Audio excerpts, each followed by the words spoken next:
തിരുവനന്തപുരം പള്ളിക്കലിൽ വീട്ടിലെ കാർ പോർച്ചിൽ സൂക്ഷിച്ചിരുന്ന 95 കിലോ ചന്ദനമര കഷ്ണങ്ങൾ പിടികൂടി.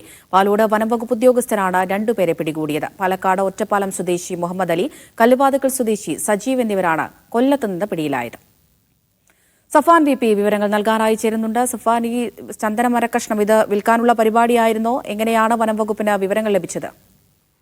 അമൃത, വനംവകുപ്പിന് ലഭിച്ച രഹസ്യ വിവരത്തിന്റെ അടിസ്ഥാനത്തിൽ ഇന്നലെ രാത്രിയാണ് പള്ളിക്കൽ സ്വദേശി അബ്ദുൽ ജലീലിന്റെ വീടിന്റെ കാർ പോർച്ചിൽ നടത്തിയ തെരച്ചിലിൽ 95 കിലോ ചന്ദന മരക്കഷ്ണങ്ങൾ പിടികൂടിയത്.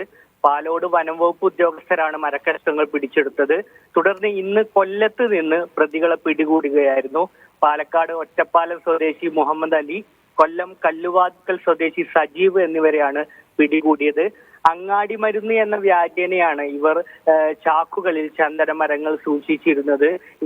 ഈ ചന്ദനമരം കടത്തുമായി ബന്ധപ്പെട്ടുള്ള കാര്യങ്ങൾ തന്നെയാണ് പോലീസിന്റെ വനംവകുപ്പിന്റെ അന്വേഷണവുമായി ബന്ധപ്പെട്ടും പോകുന്നത്. പ്രതികളെ കോടതിയിൽ ഹാജരാക്കി റിമാൻഡ് ചെയ്തിട്ടുണ്ട്. 3 മാസം മുമ്പ് വർക്കലയിൽ നിന്ന് 100 കിലോ ചന്ദനം പിടികൂടിയിരുന്നു. ഈ കേസുമായി ഇപ്പോൾ അറസ്റ്റിലായ പ്രതികൾക്ക് ബന്ധമുണ്ടോ എന്നും വനംവകുപ്പ് അന്വേഷിക്കുന്നുണ്ട്. അമൃത. ശരി, സഫാൻ VP ആണ് വിവരങ്ങൾ നൽകിയത്.